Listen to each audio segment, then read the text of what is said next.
Good morning बच्चों, आप सब कैसे हो? आप सब अच्छे हो ना? ठीक है। जो हमने पिछली कक्षा में पढ़ा था पाठ एक जोकर, जो एक कविता थी, वो आपको कैसी लगी? अच्छी लगी ना? तो आपने घर में उसे जरूर पढ़ी होगी। और जो मैंने आपको होमवर्क दिया था वो आप होमवर्क अपनी कॉपी में आपने जरूर किया होगा, है ना बच्चों? किया कि नहीं किया? है ना? तो ठीक है। तो फिर हम अब आगे बढ़ते हैं। अगर आपने होमवर्क नहीं किया है तो उसे जरूर कर लेना, ठीक है? अब हम आगे बढ़ते हैं। तो आज मैं आपको पढ़ाऊंगी पाठ 2, पड़ोसी का कर्तव्य, जो एक नैतिक कहानी है। ठीक है, तो हम शुरू करते हैं। अरे बाप रे, सूरज सर पर चढ़ आया है। इतनी तेज धूप निकल आई है, ज्वर के कारण समय पर आंख भी नहीं खुल पाई। अभी बच्चे जाग जाएंगे और खाने के लिए शोर मचाएंगे। यह सोचकर चुनमुन ने उड़ने के लिए पंख फैलाए, पर यह क्या, वह फुदक कर वापस डाल पर आ बैठी। इतने में बच्चे भी जाग गए। चुनमुन कौन थी बच्चों? चुनमुन एक चिड़िया थी, ठीक है। और उसे क्या था? ज्वर। ज्वर क्या होता है? बुखार। बुखार के कारण उसकी आंखें नहीं खुल पाई, मतलब वो देर तक सोती रही। फिर उसे याद आया कि उसके बच्चे तो भूखे हैं, उसके बच्चों के लिए उसे खाना लेने जाना पड़ेगा। यह सोचकर उसने उड़ने के लिए अपने पंख फैलाए। पंख देखे ना पक्षी कैसे उड़ते हैं, ऐसे उन्होंने पंख फैलाए, पर क्या, वह फुदक कर वापस डाल पर आ बैठी। और इतने में उसके बच्चे जाग गए।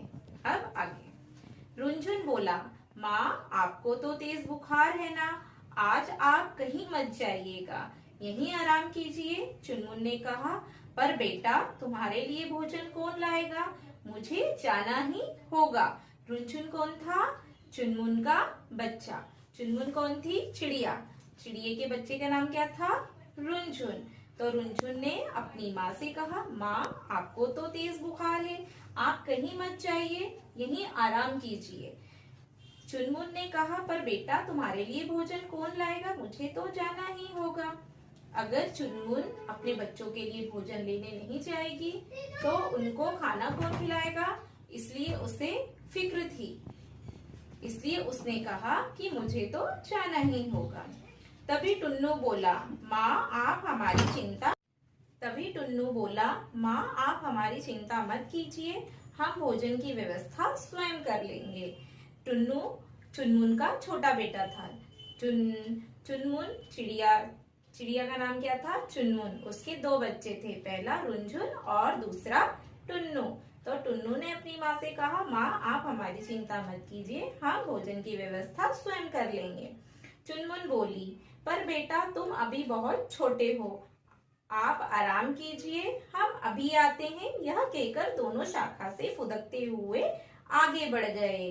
तो चुनमुन बोली, पर बेटा तुम अभी बहुत छोटे हो। तो चुनमुन अपने बच्चों से क्या कहा? तुम अभी दोनों छोटे हो, अपने भोजन की व्यवस्था नहीं कर सकते हो। पर बच्चों ने कहा, आप आराम कीजिए, हम अभी आते हैं। और यह कहकर दोनों शाखा से फुदकते हुए आगे बढ़ गए। बच्चों आपको ये कहानी समझ में आई कि नहीं आई? इतनी कहानी जरूर समझ में आई होगी ना आपको। फुदकते फुदकते वे पड़ोसी आंटी गुनगुन के पास पहुंचे। वहां ने दोनों बच्चों को बड़े प्यार से दाना खिला रही थी। उनको देखकर गुनगुन ने खुशी से उनका स्वागत किया।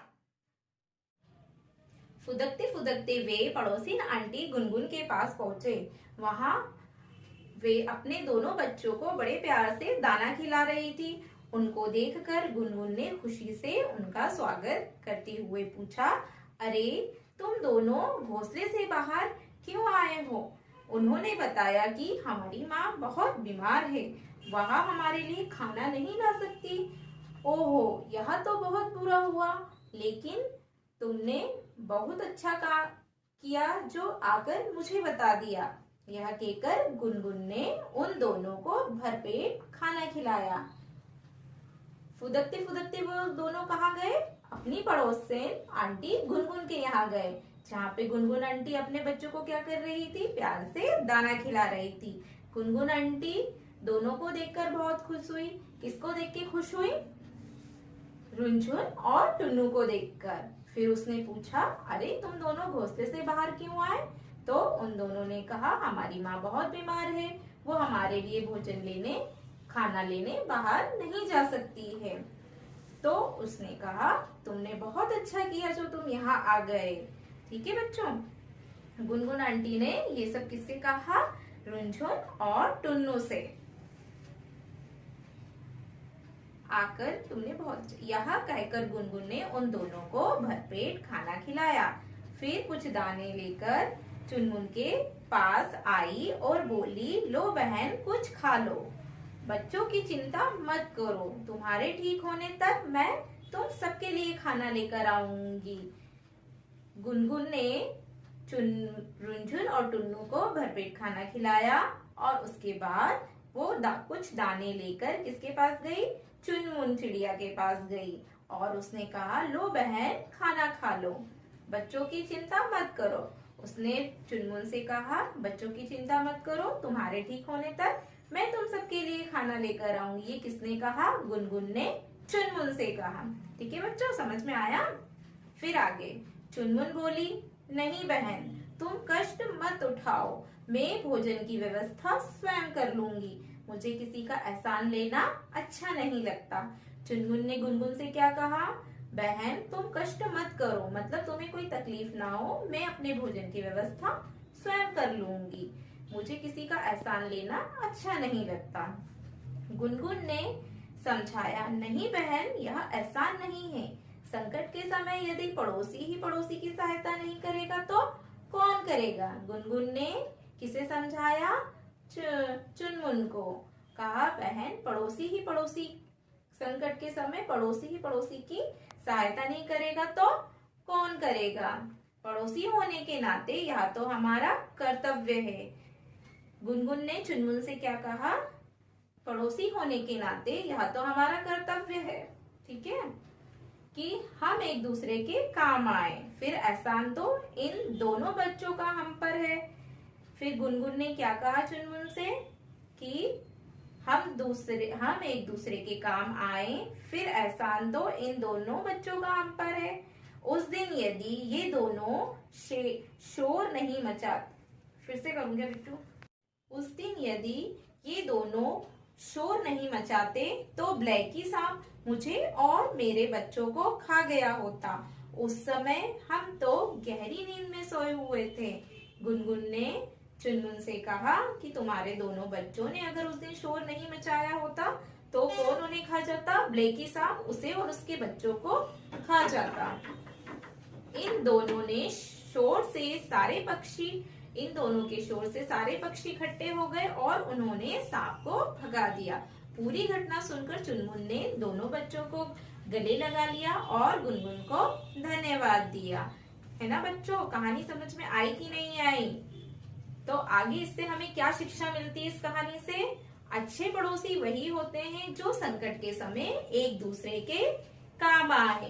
तो बच्चों कहानी आपको समझ में आई?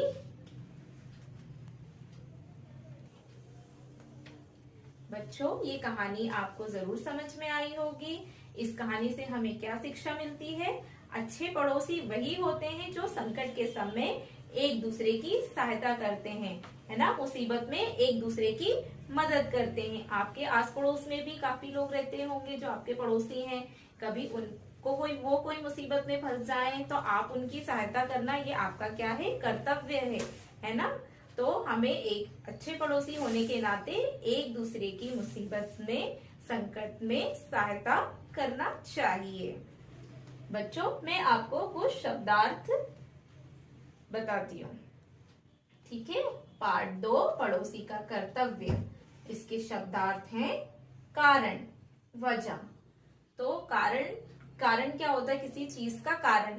तो आपने जैसे कहानी में पढ़ा, चुनमुन ज्वर के कारण उसकी आंखें नहीं खुली, वो सोती रह गई, तो उसे क्या? बुखार था, बुखार के कारण। ठीक है, कारण वजह, ठीक है, वजह वही होती है। स्वयं मतलब अपने आप मतलब खुद से करना।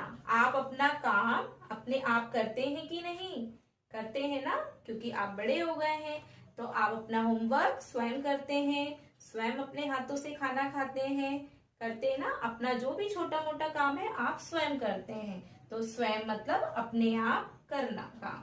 कर्तव्य, फर्ज, जैसे गुनगुन ने अपना फर्ज निभाया पड़ोसी होने के नाते। जब चुनमुन और उसके बच्चे भूखे थे तो उसने क्या किया, उनको खाना ले जाकर उन्हें खिलाया, उनकी सहायता की। तो ये अच्छे पड़ोसी का कर्तव्य था, फर्ज था, जिसे हमें उसे वो मुसीबत में है तो हम उसकी सहायता करते हैं। शाखा, टहनी, आपने पेड़ तो देखे होंगे बड़े बड़े, उसकी शाखाएं होती है ना, उनकी डाल होती जो बड़ी बड़ी, उसे शाखा या टहनी भी कहते हैं।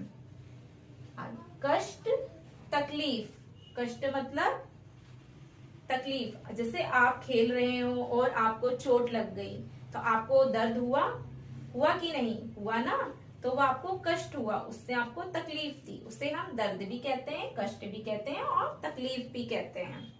व्यवस्था, इंतजाम, जैसे आप किसी चीज की व्यवस्था करते हैं। स्कूल आते समय आप अपने बैग में कॉपी, किताब, पेंसिल, इरेजर, टिफिन, बॉटल, ये सब आप स्कूल आने से पहले सब आप अपनी व्यवस्था करते हो ना, अरेंजमेंट करके रखते हो ना रात में, कि मुझे सुबह स्कूल जाना है, कुछ चीज मिस ना हो जाए, है ना, उसे हम व्यवस्था या इंतजाम कहते हैं।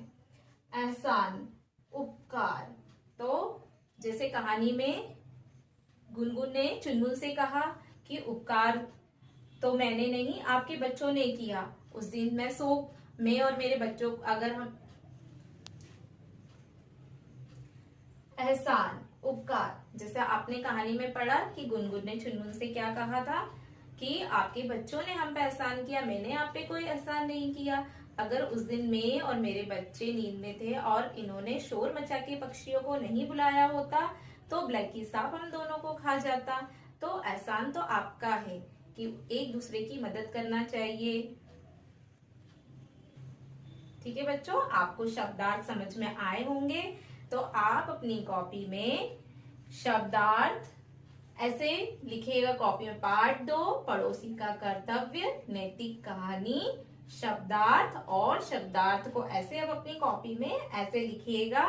और आप घर पे ये कहानी जरूर पढ़िएगा फिर से, और फिर से समझिएगा इसको कि हमें कैसे रहना चाहिए, हमें ठीक है बच्चों, आपको समझ में आया? तो हमें मुसीबत में एक दूसरे की सहायता करनी चाहिए, चाहे वो हमारे पड़ोसी हो, चाहे हमारे मित्र हो, चाहे हमारे पहचान के हो, या हम किसी को रास्ते चलते देख रहे हैं कि वो मुसीबत में है, तो हमारा क्या कर्तव्य बनता है कि हमें उसकी सहायता करनी चाहिए। ये एक अच्छे व्यक्ति की निशानी है। ठीक है बच्चों, तो आपको ये सब चीजें जरूर समझ में आई होगी। तो आप घर पर इस कहानी को फिर से पढ़िएगा और फिर उस कहानी के प्रश्न उत्तर शब्दार्थ अपनी कॉपी में अच्छे से लिखिएगा। तो मैं आपको होमवर्क एडिशन में दे दूंगी, पर आप पहले शुरुआत शब्दार्थ से कीजिएगा। पार्ट 2 पड़ोसी का कर्तव्य शब्दार्थ लिखेंगे, फिर आप प्रश्न उत्तर लिखेंगे, फिर आगे हम उसका आगे का जो कार्य है वो करेंगे। Okay, thank you, have a nice day. आप अपना काम अच्छे से करिएगा। ओके।